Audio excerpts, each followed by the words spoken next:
Welcome to our YouTube channel. तो चलिए आज हम लोग क्लास 12th के हिस्ट्री के 2009 के प्रश्नों को देखेंगे और ये सभी प्रश्न आपके एग्जामिनेशन के लिए काफ़ी महत्वपूर्ण है और ज़रूर आप इसका अभ्यास कर लें अच्छे से। चलिए सबसे पहले देख लीजिए, ऊपर में लिखा हुआ हिस्ट्री 2009। इसके बाद लगातार आपको सभी प्रीवियस ईयर पेपर कराए जाएंगे, तो जुड़े रहिए अपने नए चलते हैं अगला प्रश्न के साथ। जो पहला प्रश्न है हमारा, देखिए, धर्म महामात्रों को किसने नियुक्त किया? जो धर्म महामात्र होते थे इसको किसने नियुक्त किया? चंद्रगुप्त मौर्य, बिंदुसार, अशोक या कनिष्क? तो इसका जो सही आंसर होगा वो क्या होगा? आपको ऑप्शन जाएगा सी के साथ, मतलब क्या? अशोक।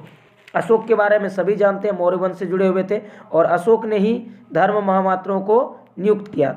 ठीक है, चलिए प्रश्न संख्या 2 हम लोग देखेंगे। त्रिपिटक साहित्य है, ये त्रिपिटक साहित्य जो है यह किसका साहित्य है? तो ये जो साहित्य त्रिपिटक साहित्य ये बौद्ध धर्म का साहित्य है।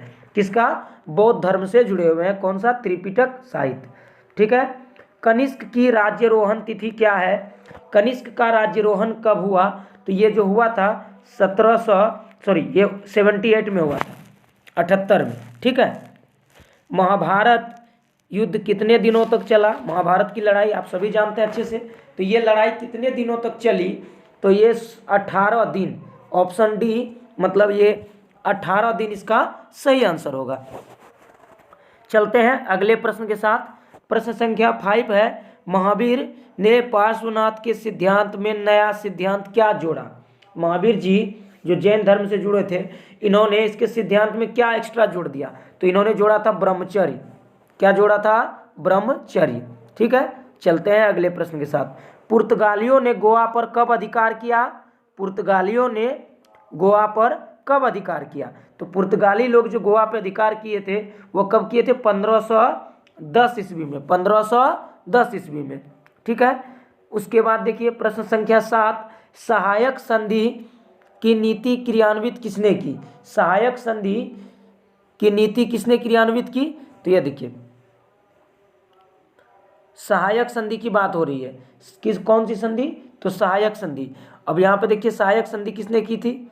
लॉर्ड वेलेजली और ये या फिर डलहौजी। तो वेलेजली, ऑप्शन सी के साथ। चलिए, अवध में 1857 के विद्रोह का नेतृत्व किसने किया? अवध में जो 1857 के विद्रोह का नेतृत्व बेगम हजरत महल। ठीक है। 1857 का विद्रोह कब आरंभ हुआ? 1857 का जो रिवोल्ट था ये कब शुरू हुआ? तो ये शुरू हुआ था 10 मई को। कब? 10 मई को। ठीक है। भारतीय राष्ट्रीय कांग्रेस, ये प्रश्न काफ़ी इंपॉर्टेंट है और इसको आप इंपॉर्टेंट की श्रेणी में ही रखिए। भारतीय राष्ट्रीय कांग्रेस के संस्थापक कौन माने जाते हैं? मतलब आईएनसी, इंडियन नेशनल कांग्रेस। आप सभी जानते हैं भारतीय राष्ट्रीय कांग्रेस के संस्थापक कौन माने जाते हैं? तो एओ ह्यूम माने जाते हैं। विजयनगर साम्राज्य की स्थापना किसने की? विजयनगर साम्राज्य की स्थापना किसने की? तो बताइए, हरिहर और बुक्का इसका सही जवाब होगा। हरिहर और बुक्का। उत्तर भारत में भक्ति आंदोलन को किसने प्रारंभ किया? तो रामानंद ने। किसने? तो रामानंद ने। कैप्टन हॉकिंस किस मुगल शासक के दरबार में आए हुए थे? कैप्टन हॉकिंस किस मुगल शासक के दरबार में आए हुए थे? तो देखिए ये किसके दरबार में आए हुए थे? जहांगीर के। ठीक है। निम्नलिखित में अकबर किस पर अधिकार नहीं कर सका? अकबर का अधिकार कहाँ नहीं हो सका था? वह देखिए मेवाड़। कहाँ पर? मेवाड़ में। किस मुगल शासक को आलमगीर के नाम से जाना जाता है? किस मुगल शासक को आलमगीर के नाम से जाना जाता है? तो इसका जो जवाब होगा वह होगा Aurangzeb. Gateway of India, gateway of India का निर्माण कब हुआ? तो 1911 में हुआ। 1911 में। 1942 में कौन सा आंदोलन हुआ? ये भी महत्वपूर्ण प्रश्न है। जितने भी मूवमेंट हुए थे सभी को आपको याद रखना है। 1942 में जो आंदोलन हुआ था वो बड़ा ही फेमस था, जिसका नाम है भारत छोड़ो आंदोलन। 8 अगस्त 1942 में शुरू हुआ और इसमें गांधी जी ने करो या मरो का नारा दिया था। ठीक है। चलिए, दिल्ली चलो का नारा किसने दिया? दिल्ली चलो का नारा किसने दिया? तो ये देखिए दिए थे कौन? सुभाष चंद्र बोस। किसने दिया था? सुभाष चंद्र बोस, जिसको कि आप नेताजी के नाम से जानते हैं। किसके नाम से जानते हैं? नेताजी के नाम से जानते हैं, सुभाष चंद्र बोस को। ठीक है, चलिए अगला प्रश्न देखते हैं हम लोग।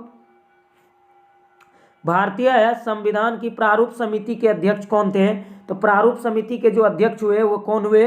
Doctor Bhimrao Ambedkar. Drafting committee के चेयरमैन यही थे।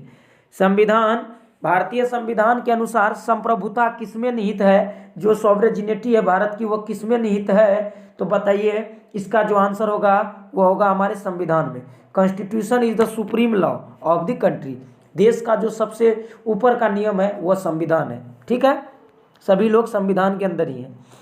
अब देखिए, रखाल दास बनर्जी को मोहनजोदाड़ो के अवशेष किस वर्ष मिले?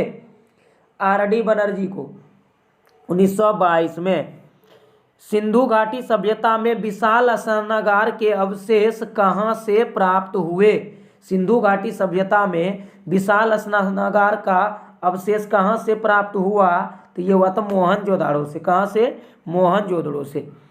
16 जनपदों में सबसे शक्तिशाली महाजनपद कौन था? सबसे शक्तिशाली महाजनपद कौन था? ये बताइए, मगध। कौन सा? मगध। अर्थशास्त्र और इंडिका से किस राजवंश के विषय में जानकारी मिलती है?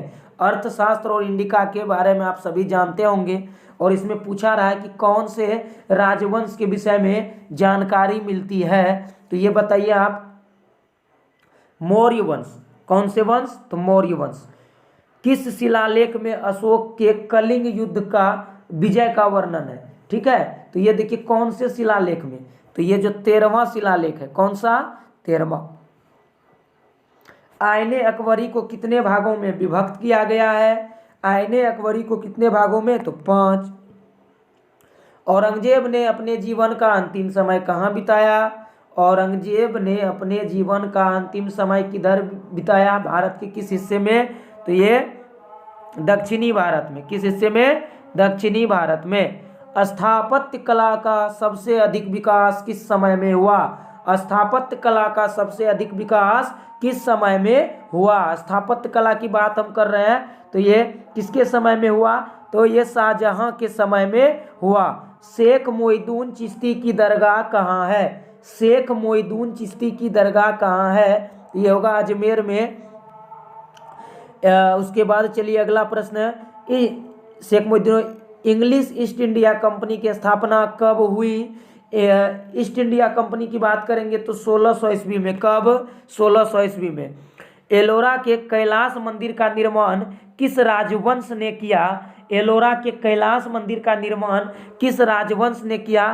तो ये किसने किया? तो राष्ट्रकूटों के द्वारा किया गया। स्तूप का संबंध किस धर्म से है? स्तूप का संबंध किस धर्म से है? तो ये बताइए, स्तूप किस धर्म से जुड़े हुए हैं? स्तूप का संबंध किस धर्म से है ये आपको पता होना चाहिए। स्तूप, ठीक है, तो इसका जो आंसर होगा वो क्या होगा? ये बौद्ध धर्म से। ठीक है। अलबरूनी किसके साथ भारत आया था? अलबरूनी किसके साथ आया था? तो महमूद गजनी के साथ, यहाँ पे गजनवी के साथ। और ये सभी प्रश्न काफ़ी महत्वपूर्ण है, आपको एक बार इनका अभ्यास अच्छे से कर लेना है। ठीक है, और आपको वीडियो मिलते रहेंगे, इसलिए जुड़े रहिए सभी। इब्न बतूता किस देश का निवासी था? इब्न बतूता किस देश का निवासी था? तो ये देखिए कहाँ के थे? मोरक्को से आया हुआ था ना, यहाँ पे 100। मुस्लिम लीग की स्थापना किस वर्ष हुई? मुस्लिम लीग की स्थापना किस वर्ष हुई?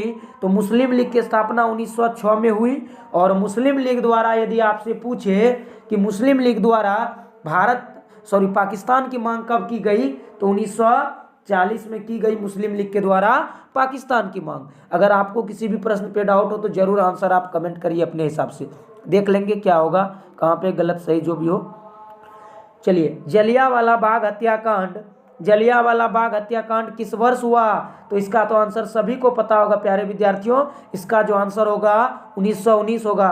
13 अप्रैल 1919 को जलियांवाला बाग हत्याकांड हुई, सभी को पता है। डांडी किस राज्य में स्थित है? डांडी किस राज्य में स्थित है? तो सर इसका जो आंसर होगा वो होगा गुजरात, सभी को पता है, अगर नहीं है तो जान लीजिए आप। पूना समझौता किस वर्ष हुआ? पूना समझौता 1932 में हुआ, 1932 में हुआ। न्यू इंडिया में किसका प्रकाशन? न्यू इंडिया में किसका प्रकाशन? अबुल कलाम, अबुल कलाम आज़ाद ने किया, तो ये बताइए किसका प्रकाशन अबुल कलाम आज़ाद ने किया? तो अल हिलाल, अल हिलाल का प्रकाशन अबुल कलाम आज़ाद ने किया।